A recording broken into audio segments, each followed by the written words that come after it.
Khairatabad station Ganapur ఎమ్మెల్యేలు దానం కడియం పదవులు ఇష్కా కాబోతున్నాయా? ఒక పార్టీలో గెలిచి మరో పార్టీకి జంప్ చేసిన వారికి తగిన శాస్తి జరగబోతుందా? నియోజకవర్గ అభివృద్ధి కోసం అంటూ అధికారం కోసం అరలు చాచే ఇలాంటి నాయకుల వల్ల ఏం లాభం? ఓట్లు వేసిన ఓటర్లకు విలువ లేకుండా చేసే నాయకుల మీద దుమ్మెత్తిపోసే టైం దగ్గర పడింది. ఖైరతాబాద్ స్టేషన్ గణపూర్లో ఉప ఎన్నిక తప్పేలా లేదు. ఫిరాయింపు ఎమ్మెల్యేలకు ఓటమి తప్పదంటూ బీఆర్ఎస్ అంటుంది. దానం నాగేందర్ రాజీనామాకి సిద్ధంగా ఉన్నారు. బీఆర్ఎస్ కారు గుర్తు మీద గెలిచి కాంగ్రెస్లో చేరి ఎమ్మెల్యే పదవికి రాజీనామా చేయకుండా హస్తం గుర్తుపై ఎంపీగా పోటీ చేసి ఓడారు. ఎమ్మెల్యేగా కొనసాగుతున్నారు. మరో నేత కడియం కాంగ్రెస్ అధికారంలోకి వచ్చిన తర్వాత 6 నెలల్లో ప్రభుత్వం కూలిపోతుందంటూ చెప్పి అదే పార్టీలోకి జంప్ చేశారు.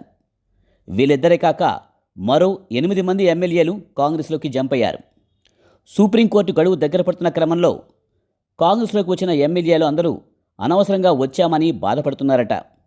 ఉప ఎన్నిక వస్తే కాంగ్రెస్ అసలు టికెట్ ఇస్తుందా అని భయపడుతున్నారంట. బీఆర్ఎస్ ఫిరాయింపు చేసిన వారిపై న్యాయ పోరాటం అంటున్నారు. మరి గతంలో బీఆర్ఎస్ టీడీపీ కాంగ్రెస్ పార్టీలను కలుపుకుంది.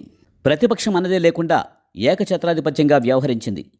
అప్పట్లో పార్టీ మారిన వారిని రాళ్లతో కొట్టాలన్న రేవంత్ ఇప్పుడు ఫిరాయింపులను ప్రోత్సహిస్తున్నారు.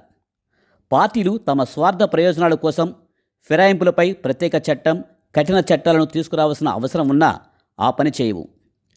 ఇక స్పీకర్ అయితే అధికార పార్టీ వ్యక్తిగా ఉంటారు కానీ న్యాయబద్ధంగా వ్యవహరించారని అంటున్నారు పార్టీలు.